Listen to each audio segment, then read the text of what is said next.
So this video is going to be how to do like a Dick Dale style surf tremolo picking. You know, like.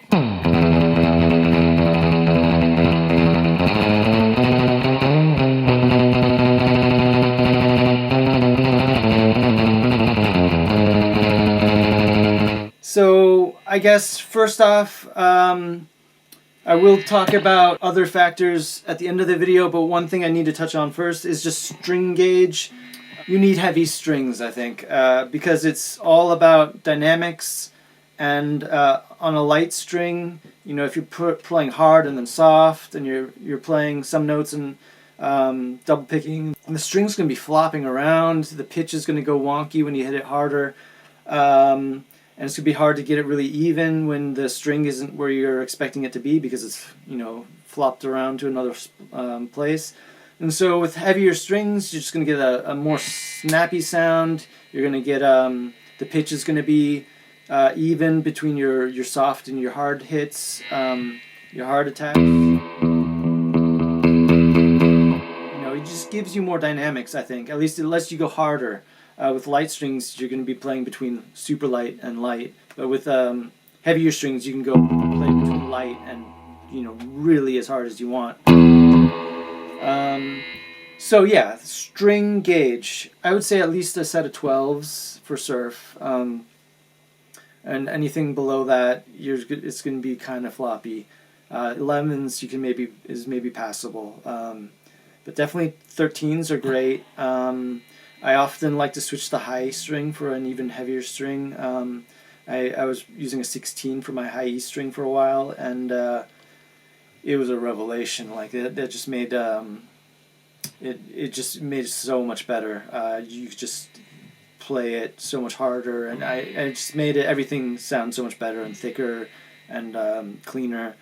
So yeah, I would definitely play with heavier strings. I'm starting to ramble, sorry. Okay, so the next, just technique-wise, you know, just make sure, you know, I'm not a big on you have to hold your pick this way or that way, you know, I just do what's comfortable, I guess, but you definitely want to get a clean hit on it. Like some people, you know, I've seen people play and they're going like at an angle. I think, you know, you want it to snap and you're going to have to get a clean, you know, clean attack on the string. So just make sure you're not angled this way or this way, just straight onto it. I'm playing, you know, somewhere in this region, you know, around the bridge pickup. You know, I might go closer to the bridge or further, and just the closer to the bridge you get, just the more trebly it's going to sound. So it's going to go from like, which is totally fine, to which is kind of, I know, to me that's like the Misirlou sound. So yeah, I never started slow. I just, since I was a teenager, you know, the first time going at it, I just tried to go as fast as I could. If you watch Dick Dale, he uses his wrist, I think. I could never do that. I just did what came natural. I used like a combination of my elbow and my shoulder. I think it's mostly in my elbow here.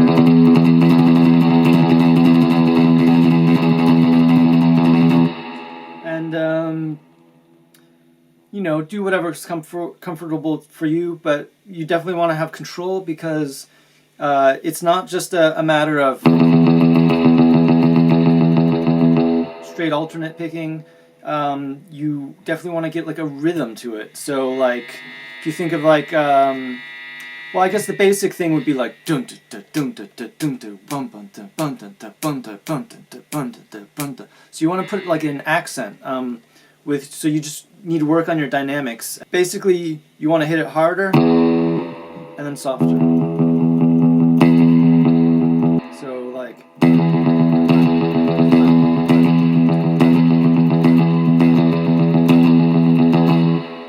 and then also there's like a rhythmic aspect to it. So you don't have to play like constantly every note. So you could go,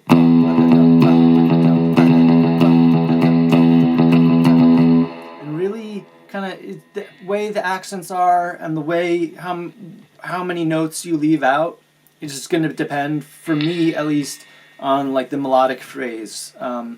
So for the accents on like Misirlou, you go like dun dun dun dun bum bum bum bum bum bum bum bum bum bum bum bum bum bum, ba-bum, bum, bum, bum, bum, bum. And so I'll kind of show you how I do that, and you can see that like kind of I'm changing up my rhythm kind of depending on the phrase.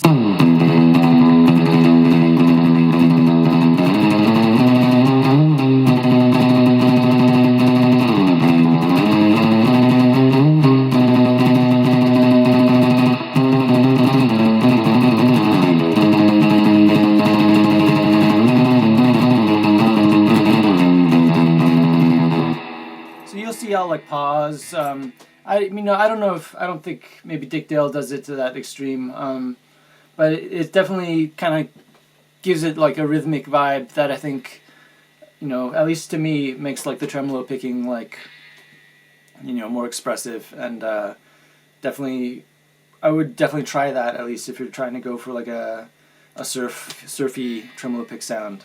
And so in the wedge, da da ba ba da ba da.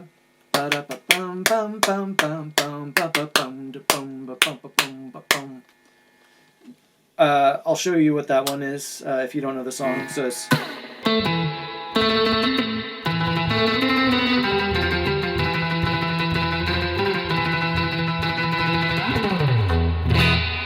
yeah.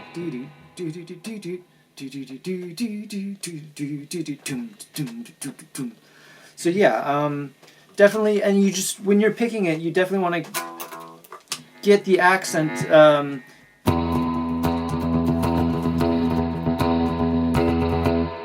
And so yeah, I guess I was going to talk about some other aspects that kind of make the sound come together. Like the stuff I've been talking about right now, you could do on an acoustic guitar, and it's going to sound cool, and it's a great way to practice, especially because you can really hear the dynamics on an acoustic guitar.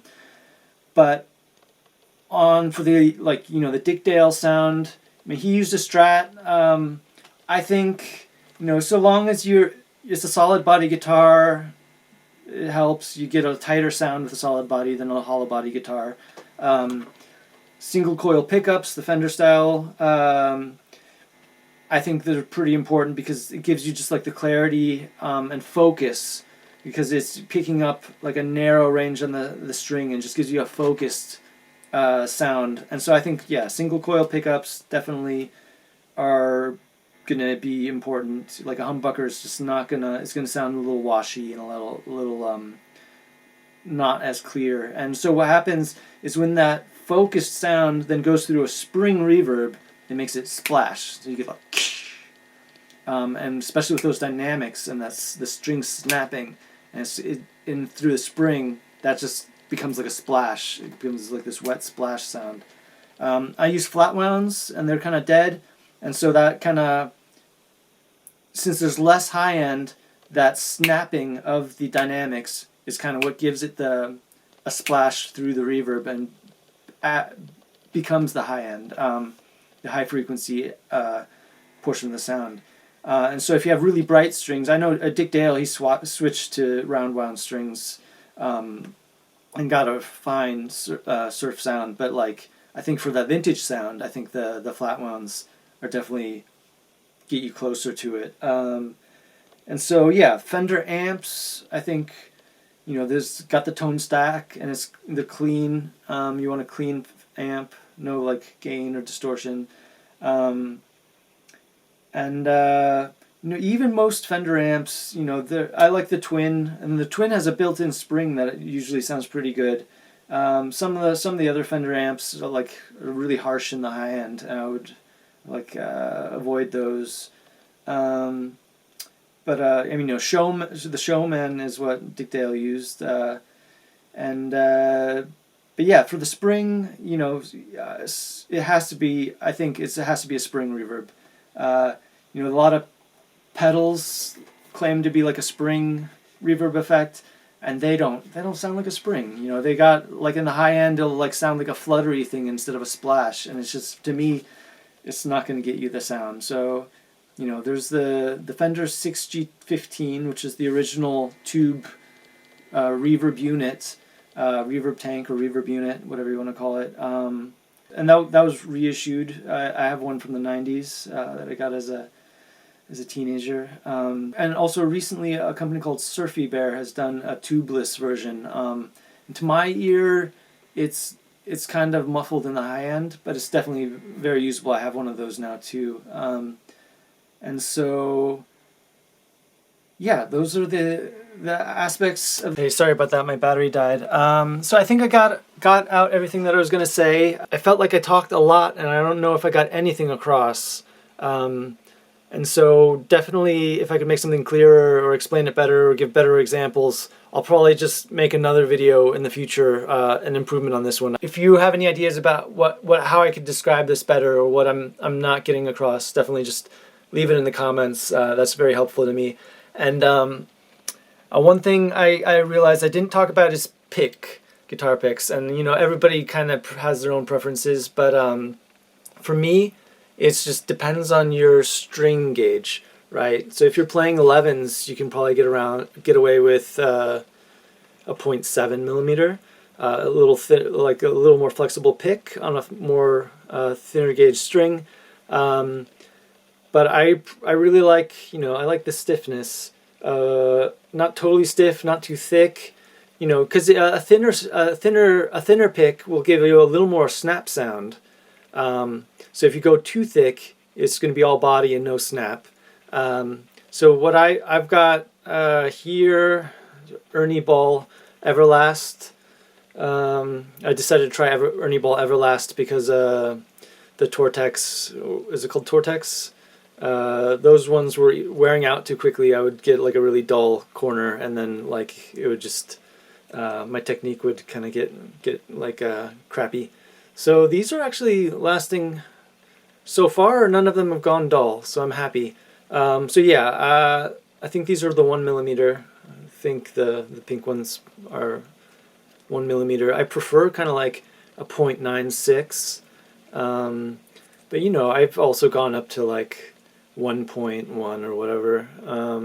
And that's fine too, but that's kind of my range for heavy gauge strings. And like I said, if I'm playing an acoustic guitar or where I want like a snappy bright sound, or if I'm playing like just lighter strings like 11s or something, then I think a thinner pick matches it better. So that's my thought on picks. And so yeah, if you like this video, subscribe, like, and if you want me to do more videos about anything, if you have any questions about anything, just leave them in the comments, and I'll try to make more videos about the things that people want to hear about.